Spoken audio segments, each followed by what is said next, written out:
Don't touch me." The words came out sharp like a crack of ice. Sophia opened her eyes. The first thing she saw was a stranger leaning over her, holding out a steaming mug. "Easy now." His voice was deep and steady. "You're safe." Safe. Sophia looked around frantically. Log walls, a fire crackling in the corner, windows rattling against the wind in the dark. This was not the ballroom at the Whispering Pines Lodge. This was not her car. Her hands flew to her body. She was wearing clothes that weren't hers. A thick flannel shirt, sweatpants that were at least 2 sizes too big. "Where is my dress?" "Drying out." The man nodded toward a corner where her gown hung like a ghost, white satin, still damp. "I found you unconscious in the snow about a quarter-mile from here. You nearly froze to death." Panic closed around her throat. The accident, the black ice, the pine tree appearing out of nowhere. "My phone." "You didn't have one. I checked your pockets before I changed your clothes." He opened his hand. A diamond engagement ring caught the firelight. "Found this, though." Sophia snatched it and closed her fist around it. A sound from behind the couch. "Dad? Why is she still here?" A girl stepped out, maybe 8 years old, dark braids, eyes that cut right through you. "Lily, we talked about this." The man stood up. "The lady was nearly killed out there, but she's awake now. And the roads are still blocked." Sophia forced herself upright even though the room tilted. "Nobody's going anywhere." The man crossed his arms. "Storm's supposed to last at least 3 more days. Every road in this part of the Cascades is shut down." 3 days. Sophia ran the math quickly. In 3 days, Ryan would have half of Seattle looking for her. Her father would be furious. The media would be spinning every possible story. But also, in 3 days, maybe the whole circus of the wedding would have moved on enough that she could face the fallout without having to say those 2 words in front of a minister. "Any internet up here?" "No internet, no cable, just a weather radio and a TV that barely works." He almost smiled. "When you move to the mountains to get away from the world, you go all the way." Perfect. No one could track her here. "All right," she swallowed. "Thank you for saving my life, for letting me stay." "There are rules." His tone shifted. "This isn't a hotel. If you stay, you contribute. Cooking, cleaning, whatever needs doing. Lily and I split the work evenly." "I can help with that." "Can you?" He tilted his head. "Because you look like someone who has people do that for her." Heat rose in her face. He was not wrong. "I can learn. You'll have to." He moved toward the hallway. "Guest room is upstairs, second door on the right. There's extra clothes in the dresser. Breakfast is at 7. Don't be late." Sophia watched him walk away, broad shoulders, the easy, grounded way he moved through this space, like a man who knew exactly who he was and where he belonged. She hadn't felt that kind of certainty in years, maybe ever. She slipped the ring into her sweatpants pocket. The metal was still cold. She thought of Ryan standing at the altar, of her father's satisfied smile because he'd finally secured the merger he'd been engineering for 2 years. "For the good of the family," he'd told her, "to protect your future as CEO. Always conditions, always terms." "Sophie," she looked up. Lily was on the stairs watching her with those dark, suspicious eyes. "What?" The girl pointed at her pocket. "That ring. It's an engagement ring, isn't it?" Sophia's blood went cold. "Where is your fiancé?" Sophia opened her mouth. Nothing came out. Lily took 2 more steps up. "People who run away on their wedding day always bring trouble." She paused at the landing. "And I don't want any more trouble in this house." She disappeared into the dark hallway. Sophia sat alone with the fire and the weight of every lie still forming in her mouth. The smell of smoke woke her. Sophia ran downstairs, following the haze coming from the kitchen. The man was standing at the stove, rescuing what had once been scrambled eggs from a cast-iron pan that had gone well past done. "Morning." He didn't look at her. "It's 8:30. I'm sorry I didn't realize. Breakfast was at 7. Lily went to school hungry. Guilt hit her. She wasn't used to that feeling. Can I do something now? Do you know how to cook? Sophia had attended black-tie dinners with Michelin-starred chefs. She had tasted food in 40 countries, but actually cook? I can learn. He gestured at the kitchen. Then go ahead, what you've got. 30 minutes later, Sophia stared at what looked like a gray, gummy mass on a plate. The toast was charred on one side and raw on the other. She had somehow managed to cut her finger on a butter knife. Interesting take on breakfast. He tasted a bite without flinching. What do you do for work, anyway? I'm an accountant. The lie came quicker this time. At a mid-sized firm in Seattle. And you've never cooked? I live alone. I always eat out. Not entirely untrue. Not the whole truth, either. He set down his fork. Look, I don't know what kind of life you live out there, but here things work differently. He stood and started washing the dishes. This isn't a place where you sit and get waited on. If you stay, you work. You already said you would. I know. You can't. He said it plainly, not unkindly, just as a fact. But you're going to learn, because in this house there are no guests. There's only family, and family contributes.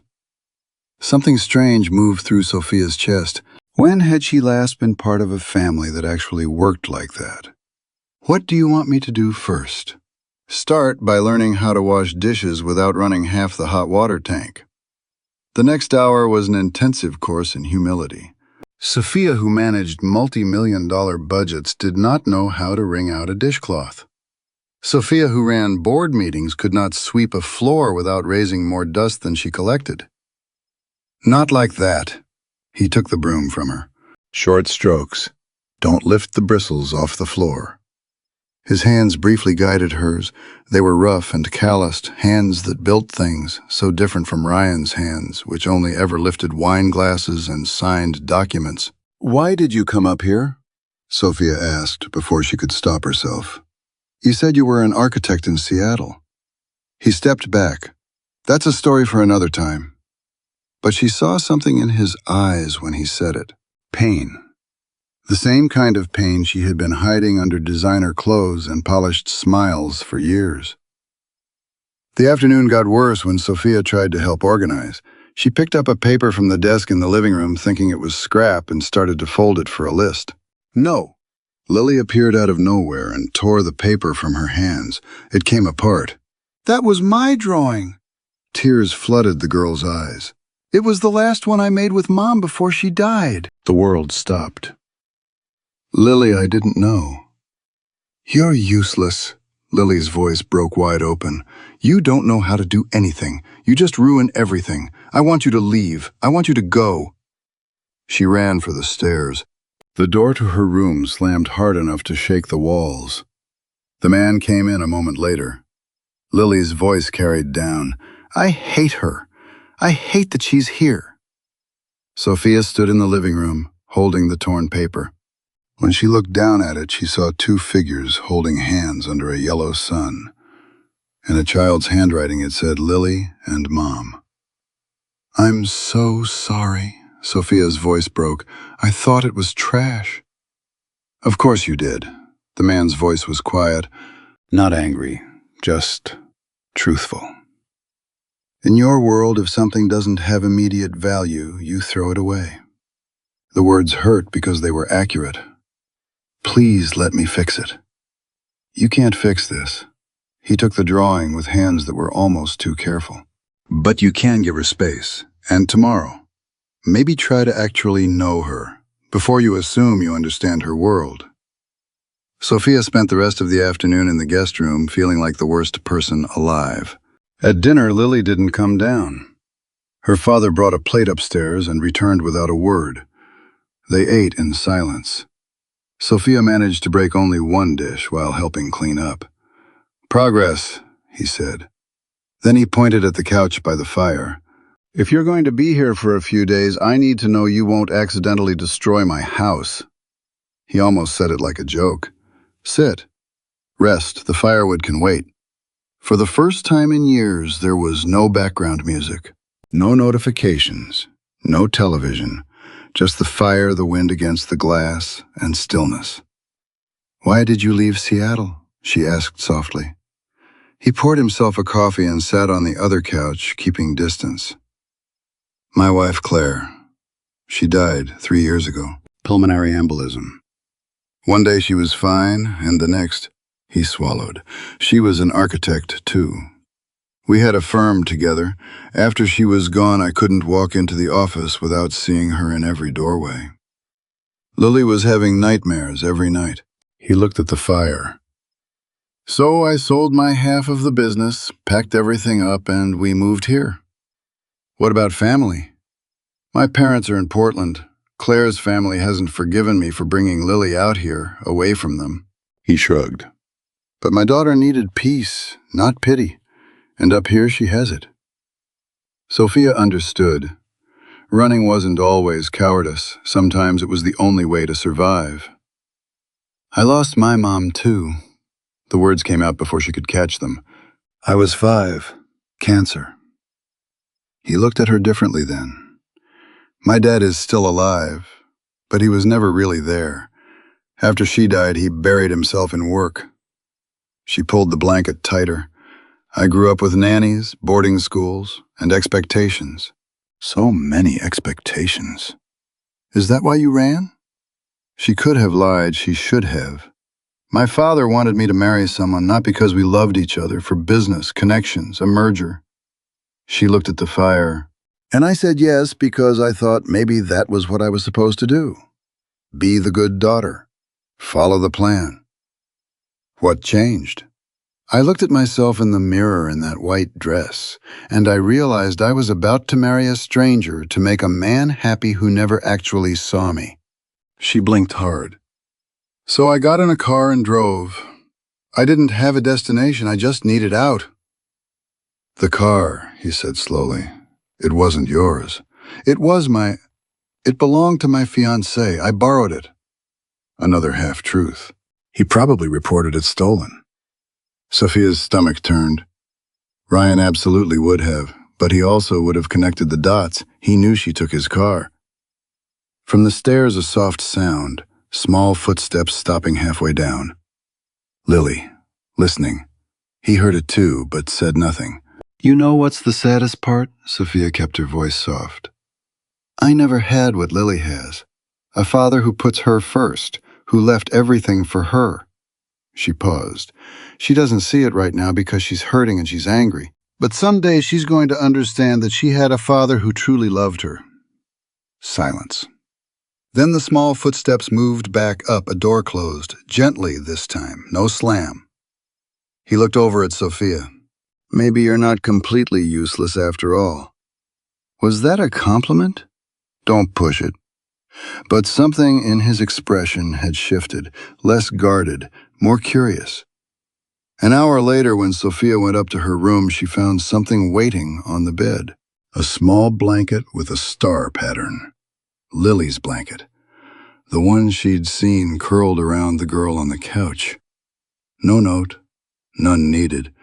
Sophia pressed it to her chest and stood in the dark, and for the first time since she ran, she felt like maybe, just maybe, she had made the right choice. "Okay, potatoes, come on." The potatoes slid off the cutting board and hit the floor for the 3rd time. Sophia retrieved it, rinsed it at the sink, and set it back in place. "At this rate, we're eating at midnight." He watched from across the kitchen with his arms folded. "I'm trying." "You're gripping it like you're afraid of it. Curl your fingers, like this." He moved behind her, his hands covering hers on the knife handle. "Knuckles forward. Blade against your fingers, short, even strokes." The warmth of him standing so close made it hard to concentrate. The potato came out in perfect slices, mostly his doing. "There, see?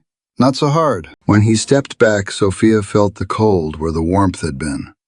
An hour later, she had sore hands and a pile of unevenly sliced but perfectly usable potatoes. Lily came in from the school bus shaking snow off her coat. "It smells weird." "Your friend Sophie is learning to cook," he said, stirring the pot. She's not my friend. But Lily's voice had lost most of its edge, more curious now than hostile. She looked at Sophia's raw hands. Does it hurt? Yes. It only hurts at first. Then you get calluses. It was the first time Lily had spoken to her directly, without being prompted. Sophia took it as a victory. Dinner was edible, no one complained. Sophia counted that as a win. After the dishes, Lily spread her homework across the table without asking. Sophia drifted over and looked at the open notebook. Fractions, I'm fine. I used to be good at math, used to be. Before I spent all my time counting other people's money. Lily evaluated her, those two old eyes running their calculation. Fine, but if you teach it wrong, I'm telling my dad you have to do all the dishes for a week. Fair deal. It turned out Sophia remembered more than she thought. And when she explained fractions in plain language, something lit up in her, a feeling she hadn't had in a boardroom in years. Lily asked real questions, challenged her, actually learned. Oh, I get it. Lily penciled in the last answer. It's like cutting a pie into pieces. Exactly. You're a better teacher than Dad. Lily closed her notebook. He gets confused and says, just look it up. I heard that, he called from the kitchen. Lily grinned, a real smile that changed her whole face. Sophia felt something warm expand in her chest. Can you help me tomorrow, too? Maybe. Lily stood and pulled her bag off the chair. If you don't burn breakfast again. That was one time. Twice. Fair. They both laughed, and from the kitchen doorway he watched them with an expression Sophia couldn't quite name. The next afternoon, Lily appeared at the kitchen door with a proposal. I want to make cookies. He checked the clock. It's almost dinner time. Cookies for dessert. Lily looked at Sophia. Do you know how to bake cookies? I have never baked a cookie in my life. Lily's eyes lit up with something close to delight. Perfect. Dad always says the best way to learn is by making mistakes. He raised both hands in surrender. You two are on your own. It was a glorious disaster. Sophia grabbed the salt instead of sugar in the first batch. Lily added so much butter the dough ran like a slow-moving river. By the time they reached something close to the right consistency, the oven was too hot, and the cookies came out looking like charcoal discs. Lily knocked one against the table. They sound like hockey pucks. Sophia picked one up and examined it like a gemologist assessing a stone. Limited edition artisanal charcoal cookies. 0 sugar, maximum regret. Lily burst out laughing. Who would buy these? People who hate themselves. Sophia deadpanned. High-end marketing. They were both covered in flour. The kitchen looked like a bakery that had lost a war. The cookies were completely inedible. But something had shifted. Lily was looking at her now like she had passed an invisible test. Hey, disaster crew. He leaned in from the hallway. Kitchen closes in 10 minutes. Clean this up. They cleaned together, Lily flicking water across the counter while Sophia chased her with a dish towel. When he passed through again, his expression was soft in a way that made Sophia look away. That night after dinner, Lily came back downstairs in her pajamas carrying a picture book. She sat between them on the couch and looked at Sophia. Tell us a story. One of your made-up ones. Sophia looked at him. He nodded curiously. Okay, she settled back. Once upon a time, there was a woman who was very, very important at her job. Everyone thought she had everything. Power. A corner office. A desk so big you could probably ice skate on it, Lily grinned. How big? Olympic-sized. Lily giggled. But this woman had a problem. She had forgotten how to have fun. She woke up, worked, slept, worked, until one day, she got lost in a snowstorm and found a cabin. Was it magic? Lily asked. In that cabin lived 2 special people. A man who could turn wood into art with just his hands, and a little girl with very sharp eyes who taught the important woman that burned cookies taste better when you make them laughing. Lily went still. What happened to the woman? She learned that being important isn't the same as being happy, and that sometimes getting lost is the only way to find where you belong. Silence stretched between them. That story is about you, Lily said quietly. Sophia felt him watching her. Maybe a little bit. I like it. Lily stood and gave Sophia a quick hug before running for the stairs. Good night. Tomorrow we make cookies again, but without burning them. After she was gone, he moved a little closer on the couch. Not much, just enough. You're good with her. She's easy to love. She isn't. He said it gently. Lily built walls after Claire died. She doesn't let people in easily. And me? You slipped through a crack she didn't know was there. The air felt heavier, somehow, charged. Sophia wanted to say something. The words wouldn't come. Instead, they sat in the firelight shadows, dancing on the walls between them. She didn't notice when she fell asleep. She only knew that when she woke briefly, there was a second blanket over her, and he was kneeling beside the couch, tucking the edge of it carefully so as not to wake her. Their eyes met in the dim light. Sorry. His voice was barely a whisper. Didn't mean to wake you. It's okay. She didn't move. He stayed there a moment, his hand on the edge of the blanket, so close she could feel the warmth of his skin.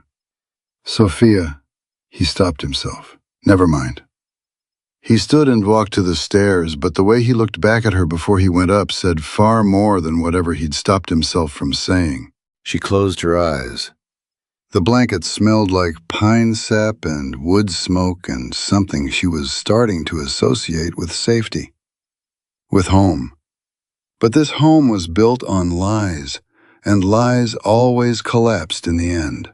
She didn't hear the door open. She only felt the small hand on her shoulder. Are you crying? Sophia wiped her face quickly. Too late. Lily stood in the bathroom doorway in her pajamas, looking at her with those eyes that missed nothing. I'm fine. You're not. Lily stepped inside and pulled the door shut behind her. When Dad says he's fine, I know he's lying too. A shaky laugh escaped Sophia. Your dad cries sometimes. Lily sat on the edge of the tub. When he thinks I'm asleep, he sits on the couch and looks at pictures of Mom. Sophia's heart cracked a little more. Why are you crying? Lily asked. The simple question deserved an honest answer, at least a version of one. Because I'm scared. Sophia sat down on the bathroom floor. Of going back to my old life. What are you scared of, exactly? Of losing this. The truth of it surprised her when it came out. Lily studied her with the unbearable accuracy of children. Dad says it's okay to be sad, that keeping it inside is what hurts you. Your dad is very wise. I know. Lily lowered herself to sit beside Sophia on the floor. He's also stubborn, and sometimes he needs help even when he won't ask for it. Are you giving me advice about your own father? I'm just saying. Lily pulled her knees up. If you stayed, maybe he'd cry less, and so would I. Before Sophia could answer, Lily stood up and slipped out the door, leaving her on the cold tile floor with a broken heart and more truth than she knew what to do with. The weather radio announced the main roads were starting to clear. 2 more days, 3 at most. The clock was running. He was in his workshop when she found him. A small room behind the hallway filled with the smell of fresh wood shavings and the organized quiet of someone who worked with his hands. He was sanding a small carving, focused, unhurried. Come in. He didn't look up. Actually, I need a second opinion. Does this look like a bird or a misshapen sweet potato? Sophia stepped closer. It was unmistakably a bird. Delicate almost, alive. It's beautiful. Liar. But he was smiling. Want to try? I have no idea how. That's what learning is for. He handed her a soft block of wood and a carving knife. Can't be worse than the cookies. The next part of that sentence died on his lips when he stepped behind her, guiding her hands the same way he had with the potatoes. But this time it was slower, more deliberate. Wood has a grain. His voice was quieter now. You have to feel where it wants to go. She didn't know what that meant. Close your eyes. She obeyed. His hands covered hers, guiding the knife in slow, gentle strokes. The world narrowed to that connection. Her hands, his hands, the scent of pine and something else she didn't want to name. Feel that? His voice was lower now, the way it gives where it should. Yes, barely a whisper. The knife went still. His hands didn't move. She opened her eyes and turned her head. He was so close she could count the lines at the corners of his eyes. Sophia, he stopped. I haven't felt like this since, I know, and you never. The truth came before she could stop it. Not once. His eyes darkened. He leaned forward, his gaze dropping to her lips. Dad, the window in my room is stuck again. They separated so fast the wood nearly hit the floor. He stepped back, running a hand through his hair. I'll be right there. His voice came out rough. He was gone. Sophia stood in the workshop shaking. She had been a second away from kissing him, from ruining everything, or from saving it. She still wasn't sure which. That night after dinner, he turned on the old weather radio for the forecast. The signal was weak and crackling. Lily disappeared upstairs and came back dragging a television that must have been 20 years old. Mr. Patterson said we could borrow his old one if the radio cut out. He plugged it in. The picture was grainy and the sound kept breaking up, but the words came through clearly enough. Search continues for missing Seattle CEO Sophia Navarro. 5th night since she disappeared on the day of her wedding to businessman Ryan Caldwell. The ceremony was to be held at the Whispering Pines Lodge. Family is offering a substantial reward for information. The subject is believed to have taken her fiancé's vehicle before vanishing. The world stopped. A photo appeared on screen, blurry, pixelated, but unmistakably her. Hair pinned up, professional smile, designer suit. Dad. Lily leaned forward. Doesn't that kind of look like Sophie? Silence, like a held breath. Picture's too blurry, baby. His voice was measured, careful. Lots of people look similar on bad reception. But his eyes were already on Sophia. I guess. Lily sat back. It'd be pretty crazy, though. A CEO hiding out in our cabin. Yeah, he held Sophia's gaze. Pretty crazy. The news anchor continued. Navarro, 32, assumed the role of CEO 2 years ago following an agreement with her father, Augusto Navarro, founder of Navarro Industries. Sources indicate the wedding was part of a strategic business merger. Turn it off. Sophia's voice came out louder than she intended. Please. He reached over and clicked off the set. The silence that followed was worse than the broadcast. I have a headache. She stood. I'm going to bed. Sophia? She stopped. He hadn't moved. Is there something you want to tell me? 1,000 answers crowded her throat. The truth? More lies? Something in between? No. She forced herself to meet his eyes. Good night. She climbed the stairs, feeling his gaze burning between her shoulder blades. In the guest room, she sat on the edge of the bed, heart hammering. He knew. Maybe not for certain, but he suspected. And in a day or two, the roads would be clear, search helicopters would reach the remote areas. Someone would recognize her. The fairy tale was ending. She pulled the engagement ring from the drawer where she'd hidden it. The diamonds caught the lamplight sparkling indifferently. This ring was worth more than everything in this cabin. More than the house itself. More than his truck parked outside. But it was worth nothing compared to the way Lily had looked at her today, or the way his hands had covered hers in the workshop, or the feeling of belonging somewhere real for the first time in her life. A soft knock. She tucked the ring away. Come in. Lily entered in her pajamas, stuffed animal under one arm. Are you okay? Just tired, sweetie. Lily stood in the doorway chewing her lip. If you had a really big secret, would you tell someone even if you were scared? The question landed like a stone. Depends on the secret. What if it might make people you care about angry at you? Sophia extended her hand. Lily crossed the room and sat on the edge of the bed. Sometimes secrets get so heavy they crush you, Sophia said, touching Lily's hair gently. And sometimes the people who really care about you can forgive you if they understand why you kept it. But what if they don't forgive you? Then at least you were brave enough to tell the truth. Tears were close again. She pushed them back. And being brave is what matters. Lily hugged her suddenly, hard. Good night, Sophie, or whatever your name is. She was gone before Sophia could say anything. Downstairs, she heard his footsteps cross the living room and stop at the bottom of the stairs. She held her breath, then the footsteps moved away. His bedroom door closed. Sophia lay back on the bed and stared at the ceiling. Outside, the wind had stopped howling. The storm was passing, and with it the borrowed time she'd been living inside, this life, this warmth, these people. She had fallen in love with all of it. She understood that now, with a clarity that was almost painful.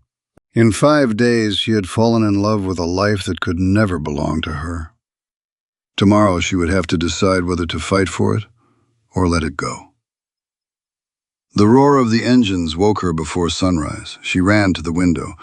3 helicopters swept the valley, their searchlights cutting through the gray dawn like blades. Closer than yesterday, much closer. There was no more time. She went downstairs. He was already up, standing at the living room window, his back rigid. They'll find you today. He didn't turn around.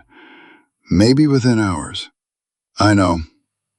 Are you going to keep lying to me until they get here? The question hit her like a slap. No. She sat on the couch. Her hands were shaking. Go wake Lily. Both of you should hear this. Something in her voice made him look at her. Really look. He saw the terror in her eyes, the resignation. He left without a word. Lily came down 5 minutes later, still in pajamas, rubbing her eyes. What's happening? Sit down, sweetheart. He guided her to the couch. Sophia breathed in slowly. My name is not Sophie Rojas. The words came out broken. It's Sophia Navarro. I'm the woman from the news, the CEO who disappeared from her wedding. Silence. Lily stared at her without understanding. But you said, I lied. Tears fell freely now. I lied about who I am, about my job, about everything. Why? His voice was dangerously quiet. Why lie if you just needed help? Because I was afraid. She pressed her hands together. Afraid you'd recognize me and send me back. Afraid to face what I'd done, ashamed of being the coward who ran from her own wedding. He stood. So everything was a lie. The accountant, the difficult father. My father is real. Everything I told you about him is true. He is Augusto Navarro, founder of Navarro Industries. And yes, he arranged that marriage as a condition of keeping my position as CEO. A merger disguised as a love story. You're rich. Lily's voice was barely audible. Yes, the word tasted like ash. Very. And you came here to play at being normal? He turned away. Was this what a vacation from your life? No. She was on her feet. None of this was a game. Every moment, every laugh, every... She stopped herself. Every feeling was real. Except your name. He faced her again. Except who you are. Except the truth. He let out a short, bitter sound. What else was a lie, Sophia? Hearing her real name in his voice. That hurt more than anything. Not the feelings. What I feel for Lily. What I feel for you. Those were the most honest things I have said in years. Don't. Lily shot to her feet, tears streaming. You're a liar, just like everyone else. Everyone lies and everyone leaves. Her voice broke into something raw. I hate that you came here. I hate that you made us love you. And I hate that you're going to leave just like everybody else does. She ran for the stairs. The door slammed. The whole cabin shook. Sophia felt as though her heart had been pulled out of her chest. She's right, you know. He turned back to the window. Everybody leaves. Her mother, my family, and now you. You let her trust again, and then... I didn't want this. Then what did you want? He turned sharply. To see how the other half lives. To feel good about yourself for surviving without your credit card for a week. I wanted to feel like a human being. She was crying openly now. I wanted to know what it felt like to be loved for who I am, not what I represent. I wanted a family that was real, not a business transaction. She stepped toward him. I wanted this. He was quiet for a long moment. You should have started with the truth. His voice finally broke just slightly. Love doesn't begin with a lie, Sophia. It builds on trust, and you destroyed that before we ever had a real chance. I'm sorry. She sank to her knees. I am so sorry. If I could go back, what would you do differently? He walked to the old telephone on the wall. Lie better? No. Then what you would do is not come here. He lifted the receiver. Not ruin our lives. He held it for a moment. I have to call the emergency line. It's the right thing to do. Please don't. Sophia. He paused. I love you. She said it desperately, knowing how it landed, knowing it was too late. I love Lily. These 6 days were the only real days of my life. Please, if you truly loved us, you wouldn't have started with a lie. He dialed. The next 30 minutes blurred. Helicopters landing in the clearing. Men in dark coats. Her assistant Carol appearing with a suitcase of clothes. Security, a lawyer, the entire machine of Sophia Navarro's life arriving to reclaim her. Miss Navarro, Carol held out folded clothes. Your father is waiting. She changed in the bathroom, moving like she was in a dream. The tailored blazer felt like a straitjacket. The makeup Carol insisted on applying was a mask. When she looked in the mirror, she saw the old Sophia Navarro, polished, perfect, empty. She walked down the stairs and the contrast shattered her. Men in expensive shoes standing on his worn wood floor. The smell of cologne mixing with pine smoke. His whole world being invaded by hers. He was in the doorway, arms crossed, watching it all. Can I say goodbye to Lily? She doesn't want to see you. Please, can I at least say something? He didn't answer. Sophia turned toward the stairs. Lily? She kept her voice from breaking by sheer force of will. I know you don't want to see me, but I need you to know something. She waited. Silence. I didn't lie about what matters.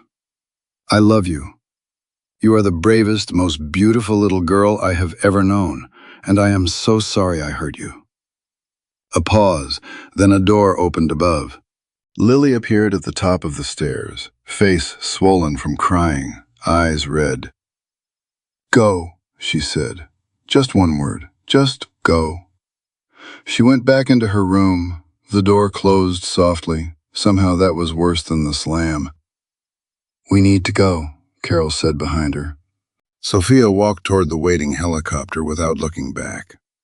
She could not look back. But just before she climbed in, she turned anyway. One last look. He was still in the doorway. Lily had come to her window, looking down. Two people who had become her entire world in 6 days. Sophia raised her hand in a last goodbye. Neither of them waved back. She stepped into the helicopter, the door closed.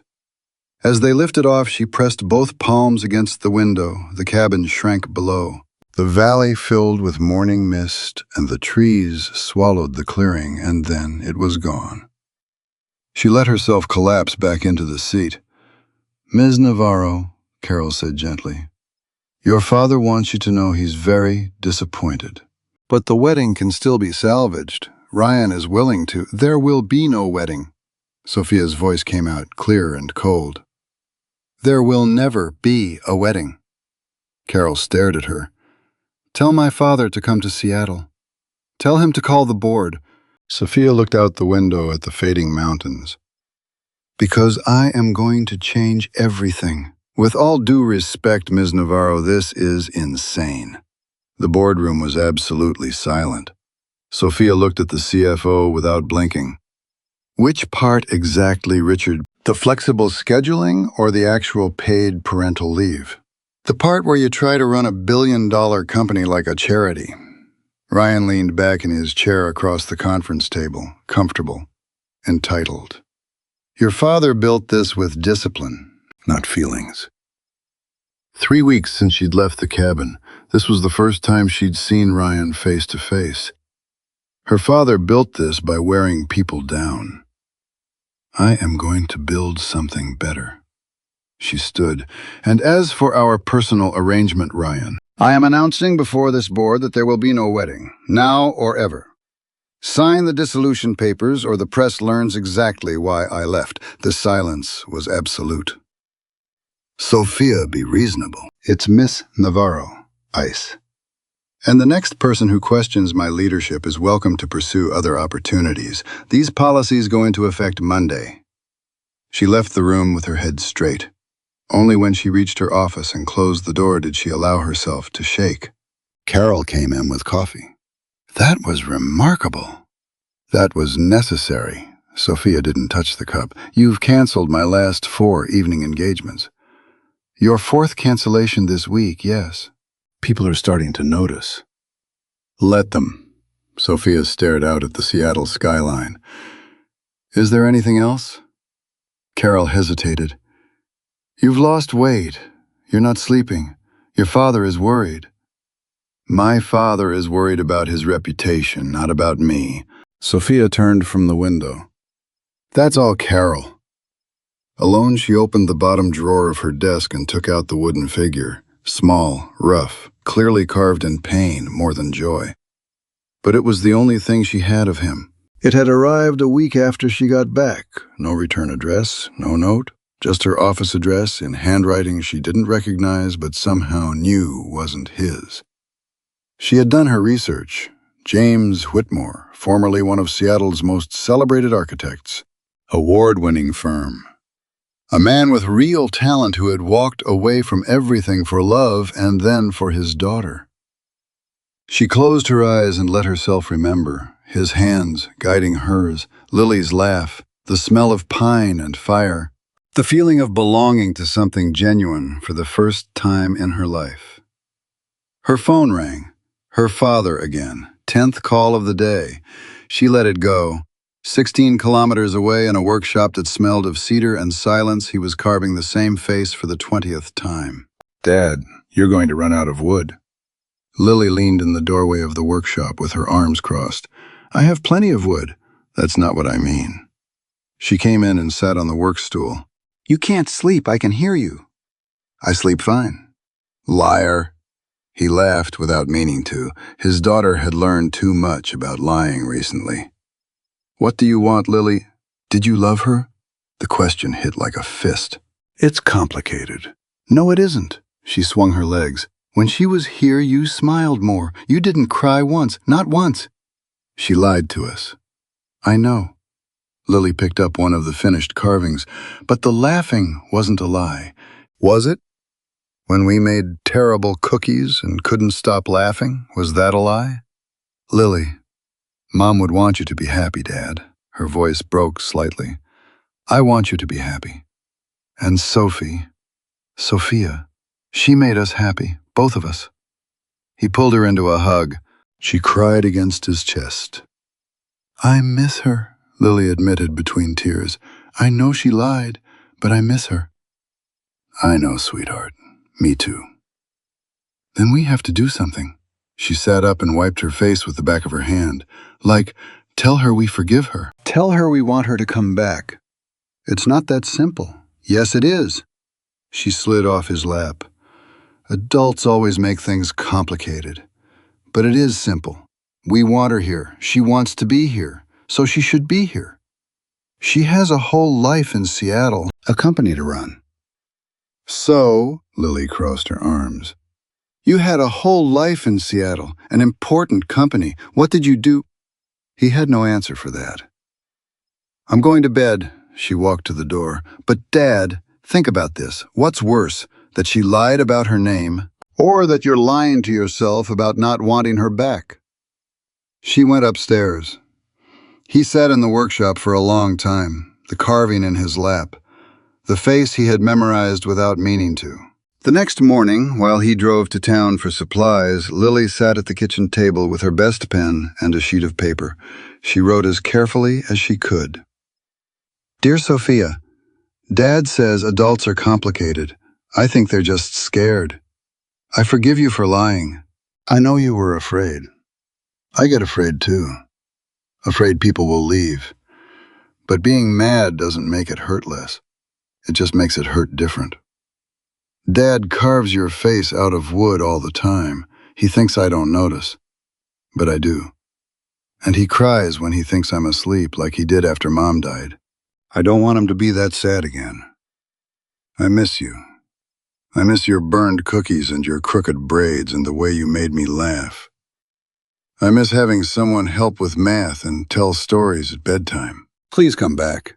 It doesn't matter that you're a CEO or that you're rich or whatever else. What matters is that you're Sophia or Sophie or whoever you want to be.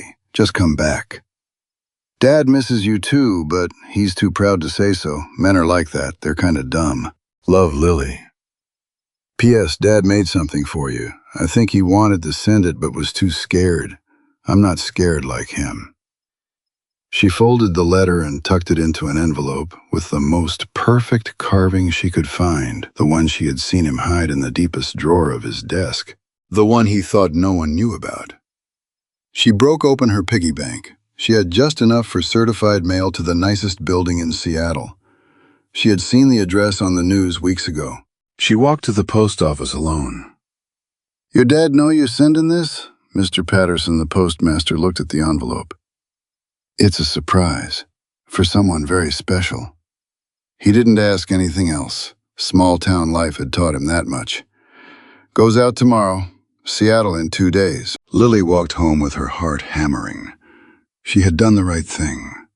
Mom would have done the same. That night over dinner, Lily looked at her father carving yet another small figure. Dad, do you believe in second chances? He stopped carving. Why do you ask? Just curious. But she was smiling privately, because in 2 days, Sophia Navarro would receive a letter. And then everything would depend on whether grown-ups could be as brave as an 8-year-old girl, or as dumb as Lily suspected they were. The package arrived on a Tuesday afternoon, 4 weeks after Sophia left the cabin. Carol set it on her desk with quiet curiosity. No corporate return address. It looks personal. Thank you, Carol. When the door closed, Sophia stared at the small package as though it might be dangerous. No one sent her personal things. She didn't have that kind of life. She opened it with shaking hands. A carved wooden figure dropped into her palm. Her own likeness rendered with a precision that stopped her breath. Every strand of hair, the curve of her smile, her eyes looking forward with something like hope. This was not the rough carving she had received before. This was love. Love shaped from wood and given form with careful hands. The letter was folded beneath it. She read it once, then again. By the third time, tears had blurred several lines. Dad misses you too, but he's too proud to say so. Men are like that. They're kind of dumb. Sophia laughed and cried at the same time. Lily, impossible, wonderful, 8 years old and already wiser than anyone Sophia had ever met in a boardroom. She picked up her phone. Carol, cancel everything I have for the next 2 weeks. She was already opening her laptop. And get me Robert Fuentes, the deputy director we interviewed last month. Tell him the job is his. Full authority, full salary. He reports to the board quarterly. She was searching flights to the Pacific Northwest before she finished the sentence. Sophia. A pause. Where are you going? Home. She said it and felt the truth of it move through her. I'm finally going home. The flight was a long exhale. She didn't bring designer luggage this time. A backpack, jeans, simple sweaters. The clothes she had learned to love in 6 days that changed everything. She rented a car at the airport and drove roads she only remembered from above, from a helicopter window with her heart breaking below her. Snow was falling softly when she turned onto the gravel road that led to the cabin. Not a storm this time, something gentler, like a welcome. She parked and sat for a moment just looking at it, warm light in the windows, smoke from the chimney. Life. Home. She got out and walked to the door and knocked 3 times. Footsteps, the door opened, he froze. The time between one breath and the next stretched out endlessly. Sophia, her name in his mouth. Real this time, all of it real. Hi, her voice shook. I received a letter from someone very wise who told me to stop being a coward. Lily, he laughed, not quite believing she was standing there. She also said you miss me, that you've been carving my face in wood. Sophia took one step forward. Was that true? He didn't answer right away, just looked at her the way you look at something you can't quite trust is actually there. I didn't come as a CEO. The words came fast now.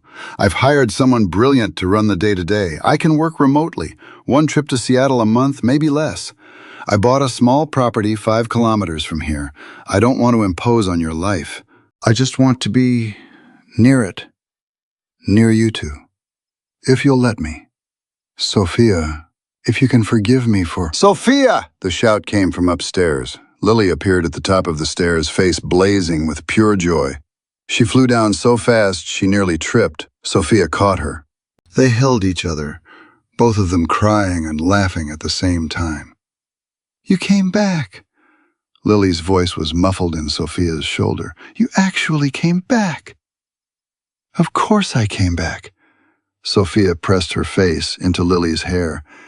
I couldn't stay away from you. Are you going to let me stay? Lily pulled back and looked at her father with her hands on her hips. Dad, if you don't tell her she can stay right now, I am moving in with her at her new cabin. That's mutiny.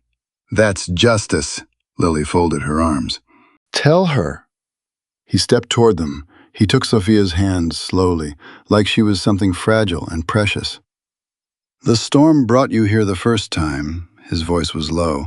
That was chance, weather, something that just happened. He looked at her steadily. But you're choosing to be here now. You're choosing us. He held her hand tighter. That's the whole difference. So I can stay? If you try to leave again, Lily will follow you to Seattle. It's true, Lily nodded solemnly. I am extremely persistent. Sophia laughed. The sound surprised her. It came out free and unguarded, the kind of laugh she hadn't heard from herself in years. How about a snowman? Lily grabbed both their hands and pulled them toward the door. We need a snowman immediately.